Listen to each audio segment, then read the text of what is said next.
ശില്പയുടെ അമ്മയല്ലേ? അതെ. ഞാൻ അനിലിന്റെ ബ്രദറാണ്, അച്യുതൻകുട്ടി. ഇരിക്കും. കുട്ടി പോയിരുന്ന് പഠിക്കൂ.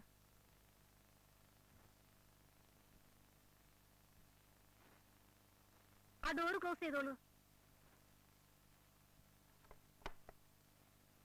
മോളിന്ന് കാലത്ത് അവിടെ വന്നിരുന്നു അല്ലേ? അതെ. അവള് പറഞ്ഞു.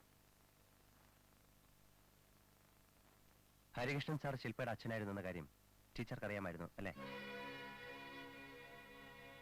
അറിയാമായിരുന്നു. ഒരമ്മയ്ക്ക് അതറിയാതിരിക്കുമോ? ഈ കത്ത്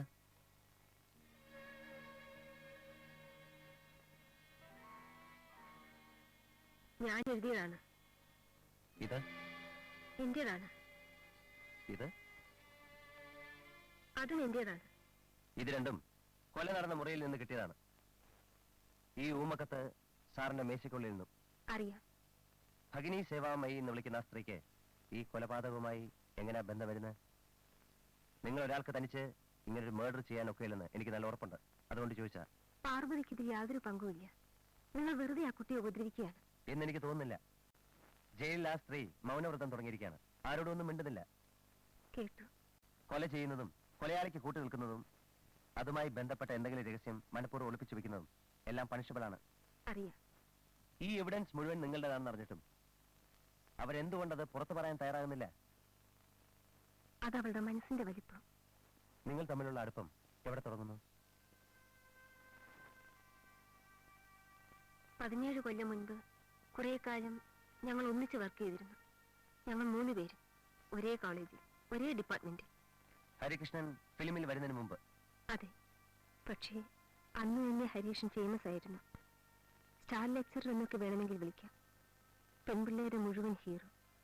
നോവലിലൂടെയും കഥകളിലൂടെയും സെൻസേഷൻ സൃഷ്ടിച്ചുകൊണ്ടിരുന്ന ആ ചെറുപ്പക്കാരൻ കോളേജിലെ പെൺപിള്ളേരുടെ ഭ്രാന്തായിരുന്നു.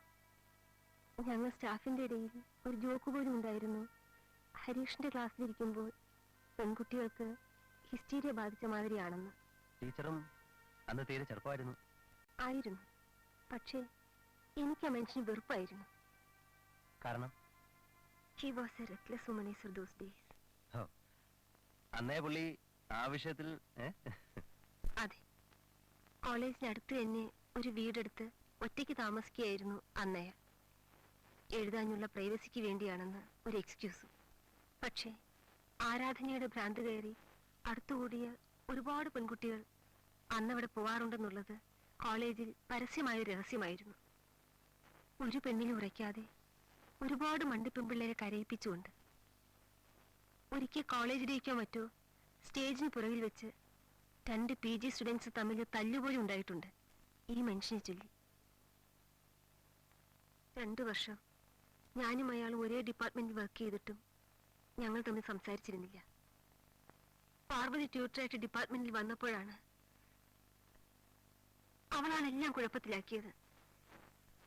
അവളല്ല, അവളുടെ സൗന്ദര്യമായിരുന്നു എല്ലാ കുഴപ്പത്തിന്റെയും റൂട്ട് കോസ്. പിന്നെ അവളുടെ ശുദ്ധത. മണ്ടിയായിരുന്നു ആ കുട്ടി. നിങ്ങളും പാർവതിയും തമ്മിൽ ഇത്ര അടുപ്പം വരാൻ കാരണം? എനിക്ക് ആ കുട്ടിയെ നാട്ടിൽ വെച്ചേ അറിയാമായിരുന്നു. എന്റെ നാട്ടുകാരിയാണ് ആ കുട്ടി. വീട്ടുകാർ തമ്മിൽ അറിയും. റിലേഷൻഷിപ്സ് ഒന്നുമില്ല. അവൾ ഒരുപാട് പണമുള്ള അച്ഛന്റെ ഒറ്റ മോള്. എന്റെ അച്ഛനാണെങ്കിൽ ഒരു പാവം വക്കീൽ ഗുമസ്തൻ. എനിക്ക് താഴെ 5 കുട്ടികൾ. ഹോസ്റ്റലിൽ ഞങ്ങൾ 2 ഒരേ മുറിയിലായിരുന്നു. എന്നെയാണ് അവളെ അവളുടെ അച്ഛനെ ഏൽപ്പിച്ചിട്ട് പോയത്. വീട്ടിൽ നിന്ന് ആദ്യം വിട്ടു നിൽക്കുന്ന പെൺകുട്ടി. ഞാൻ അവൾക്ക് ഏതാണ്ട് ഒരു ലോക്കൽ ഗാർഡിയൻ മാതിരിയായിരുന്നു. തുടക്കം മുതലേ എനിക്ക് പേടിയുണ്ടായിരുന്നു. 1-2 പ്രാവശ്യം അയാളുമായി കുറച്ച് കൂടുതൽ സ്വാതന്ത്ര്യമെടുത്ത് സംസാരിക്കാൻ അവൾ തന്നെ ഇനിഷ്യേറ്റീവ് എടുക്കുന്നത് പോലെ എനിക്ക് തോന്നി. അപ്പോഴൊക്കെ ഞാൻ അവളെ വാൺ ചെയ്തു. ഞാൻ ദേഷ്യപ്പെടുമ്പോൾ ഒരു കൊച്ചുകുട്ടിയെ പോലെ ഒന്നുമില്ല എന്ന് അവൾ കള്ളം പറഞ്ഞു. ഒരേ റൂമിൽ താമസിച്ചിട്ടും ഞാൻ അറിയാതെ അവരുടെ ബന്ധം വല്ലാത്തൊരു പ്രൊപ്പോഷനിലെത്തിയെന്ന് ഒരു ദിവസം ഞാൻ കണ്ടു.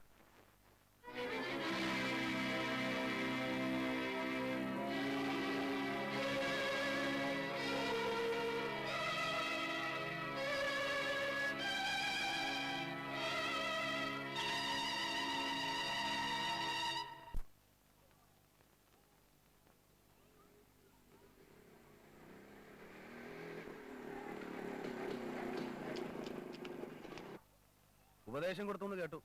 ഓ, അതിനു മുൻപ് അതവിടെ ഒന്ന് പറഞ്ഞു കഴിഞ്ഞു. എന്താ ഇനി അതിന്റെ പേരിൽ ഒരു അഡ്വൈസ് ഉണ്ടായിരിക്കും. നിങ്ങൾ എന്തിനാ ആവശ്യമില്ലാതെ ഞങ്ങളുടെ കാര്യത്തിൽ ഇടപെടുന്നത്? എന്നെയാണ് ആ കുട്ടിയുടെ അച്ഛൻ അതിനെ ഏൽപ്പിച്ചു തന്നിട്ട് പോയിരിക്കുന്നത്. I have some responsibility. ഞങ്ങൾക്കും കാര്യങ്ങളൊക്കെ തിരിച്ചറിയുന്നവരാ. അതെന്താ ടീച്ചർ ഓർക്കാത്തെ? നിങ്ങൾക്ക് തിരിച്ചറിവ് കൂടുതല, അവൾക്ക് തീരെ കുറവ്. എന്തിനാ ആ കുട്ടിയെ കൂടി സ്പോയിൽ ചെയ്യുന്നത്? പാവാ അത്. എന്ത് സ്പോയിൽ ചെയ്യുന്ന നിങ്ങൾ ഈ പറയുന്നത്? അത് ഞാൻ അവളുടെ വീട്ടുകാരോട് പറഞ്ഞാൽ പോരെ? അത് ഞാൻ പറഞ്ഞോളാം. നിങ്ങൾ പറയുന്നു. ഞാൻ നിങ്ങൾ ഇന്നലെ അല്ലല്ലോ കാണാൻ തുടങ്ങിയത്. കമ്പയിൽ നല്ലൊരു സാരി ചുറ്റി കാണിച്ചാലും അവിടെ ബൈക്ക് നിർത്തുന്ന ആളാണ് നിങ്ങൾ. കുറച്ചുകൂടെ നാച്ചുറൽ ആയിട്ട് പറയാൻ ശ്രമിക്കണ്ടേ എലിയമ്മേ? ലീലഭാവമായിരിക്കാം. അവൾക്ക് ഈ സമുദായത്തിന്റെ വിലക്കുകളെ പറ്റി ഒന്നും അറിഞ്ഞുകൂടാ. അവൾ തന്നെ ഞാൻ എവിടെയെല്ലാം തിരക്കി. ഇവിടെ നിൽക്കുകയാണോ? അപ്പൂട്ടിനുള്ളപ്പോൾ എനിക്കെങ്ങനെ പേടിയില്ല. അപ്പൂട്ടൻ പറയുന്നതെന്തും അനുസരിക്കാൻ ഞാൻ ഒരുക്കവുമാണ്. ഞാൻ പോട്ടെ. ലീലയല്ല, ലീലയുടെ അച്ഛനാണ് മറുപടി പറയേണ്ടത്. ഞാൻ വിവാഹം കഴിക്കുന്നത് ഏത് പെൺകുട്ടിയായിരിക്കണമെന്ന് തീരുമാനിക്കാനുള്ള സ്വാതന്ത്ര്യം എനിക്കുണ്ട്. ഞാനത് എന്റെ വീട്ടുകാരോട് പറഞ്ഞു കഴിഞ്ഞു. കുഞ്ഞേ, ഞങ്ങൾ പാവങ്ങളാണ്. വാ, നമുക്ക് ഹോസ്റ്റലിൽ പോവാം. ഇത് തീരുമ്പോഴേക്ക് ഇരുട്ടു. ചേച്ചി പൊക്കോളൂ, ഞാനും മൃദുലയും കൂടി വന്നോളാം. എന്ത് കാണാൻ വേണ്ടിട്ടാ താനോട് വായി നോക്കി നിൽക്കുന്നത്? ഇയാളുടെ ഈ വട്ട് കണ്ടില്ലെങ്കിൽ തനിക്കെന്ത് ഉറക്കം വരില്ലേ? ചേച്ചിക്ക് ഇഷ്ടമില്ലെങ്കിൽ ചേച്ചി നിൽക്കണ്ട. ബാക്കിയുള്ളവർ എന്തിനാ വെറുതെ ഡിസ്റ്റർബ് ചെയ്യുന്നത്? ദേ കുട്ടി, തന്നെ അയാളെയും കണക്ട് ചെയ്ത് പിള്ളേർ ഇപ്പൊ തന്നെ അതും ഇതും പറഞ്ഞു തുടങ്ങിയിട്ടുണ്ട്. അതിന്റെ കൂടെ അങ്ങേര് പിറകെ വെറുതെ ചുറ്റിക്കൂടി നിന്നിട്ട് ഇനി അത് വഷളാക്കണ്ട. എന്റെ കാര്യങ്ങൾ ഞാൻ നോക്കിക്കോളാം. Please don't disturb me. തന്റെ കാര്യങ്ങളിൽ എനിക്കും കൂടെ കുറച്ചൊരു കാര്യമുള്ളത് കൊണ്ടാണെന്ന് വെച്ചോ ഞാനിത് പറയുന്നത്. ഇവിടെ അതും ഇതും കേൾപ്പിച്ചിട്ട് വീട്ടിലേക്ക് ചെന്നാൽ കുട്ടിക്ക് ഫ്യൂച്ചറിൽ പ്രശ്നമായിരിക്കില്ല. പണമുണ്ടല്ലോ, ചണ്ടി തിന്നാൻ ഏതെങ്കിലും ഒരുത്തന് കിട്ടുമായിരിക്കും. പക്ഷേ ഞാനും ആ നാട്ടിലേക്ക് തന്നെയാ ചെല്ലേണ്ടത്. എന്നെയും കൂടെ റിഫ്ലക്ട് ചെയ്യുന്ന തരത്തിൽ ബിഹേവ് ചെയ്യുന്നത് കൊണ്ടാ ഞാനത് സമ്മതിക്കില്ല എന്ന് പറഞ്ഞത്. നിങ്ങൾക്ക് എന്താ പ്രോബ്ലം? എനിക്കൊരു പ്രോബ്ലം ഇല്ല. പിന്നെ ഞാൻ വർക്ക് ചെയ്യുന്നിടത്തൊന്ന് ഡിസ്റ്റർബ് ചെയ്യുന്നത്? വർക്ക് കാണുന്നുണ്ട്, നിങ്ങളുടെ വർക്ക്. കുറെ വിഡ്ഢിപ്പെമ്പിള്ളേരെ നടുക്ക് ശ്രീകൃഷ്ണൻ കളിച്ചു നിൽക്കാൻ വേണ്ടിയിട്ടുള്ള ഓരോ അടവുകൾ, കോളേജിൽ നിന്നും ഫെസ്റ്റിവൽ എന്നൊക്കെ പറഞ്ഞ് നിങ്ങൾ ഇത് എല്ലാ കൊല്ലവും വെച്ച് നടത്തുന്നത് ഞാൻ കാണുന്നതാ. അതിന്റെ കൾമിനേഷനും എനിക്കറിയാം, എല്ലാവർക്കും അറിയാം. നിങ്ങളുടെ ഈ വിരട്ടെല്ലാം ഇതുമാതിരിയുള്ള പെമ്പിള്ളേരെടുത്ത് അവർക്ക് നിങ്ങളോട് ഭ്രാന്തായിരിക്കും, ആരാധനയായിരിക്കും, ആരാധന മൂത്തുള്ള ഹിസ്റ്റീരിയ ആയിരിക്കും. എനിക്കതൊന്നുമില്ല. എനിക്ക് നിങ്ങളോടുള്ളത് വെറുപ്പും പുച്ഛവുമാണ്, കണ്ടംപ്റ്റ്. നിങ്ങളുടെ ഈ പ്രസൻസ് പോലും എനിക്ക് സ്റ്റിങ്കിങ് ആണ്. അതറിഞ്ഞാൽ മതി. കോംപ്ലക്സ് തീർക്കാൻ കണ്ടുപിടിച്ച ഒരു സ്ഥലം. എന്ത് കോംപ്ലക്സ്? എനിക്ക് നിങ്ങളുടെ മുൻപിൽ ഒരു കോംപ്ലക്സിന്റെ ആവശ്യമില്ല. ഏത് നിലയിൽ നോക്കിയാലും നിങ്ങളാ inferior. You are A dirty heap of all the primitive complexes. നിങ്ങളെ ഒരു പുരുഷനും മൈൻഡ് ചെയ്യുന്നില്ല. കാണാൻ കൊള്ളാവുന്ന പെമ്പിളർക്ക് കിട്ടുന്ന ആ റിസപ്ഷൻ നിങ്ങൾക്ക് ഒരിടത്തൊന്നും കിട്ടുന്നില്ല. അത് വേറൊരാൾക്ക് കിട്ടുമ്പോ കയറുന്ന അസൂയ കൊണ്ടാണ് നിങ്ങൾ അതും ഇതൊക്കെ വിളിച്ചു പറയുന്നത്. ആരും തിരിഞ്ഞു നോക്കാതെ നല്ല പ്രായം കടന്നു പോകുമ്പോ എല്ലാ പെണ്ണുങ്ങൾക്കും ഇങ്ങനെ കുറെ അരിശോ അമർഷോ ഒക്കെ തോന്നും. പക്ഷെ ചെലവാക്കാൻ കൊണ്ടുവരുന്ന എന്റെ അടുത്തല്ല.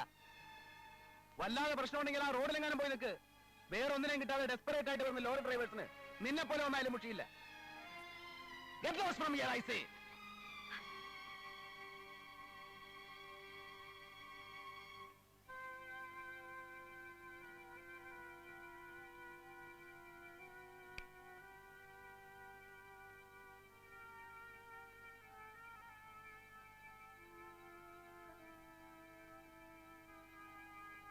വല്ലാതെ പ്രശ്നമുണ്ടെങ്കിൽ ആ റോഡിലെങ്ങാനും പോയി നിൽക്ക്.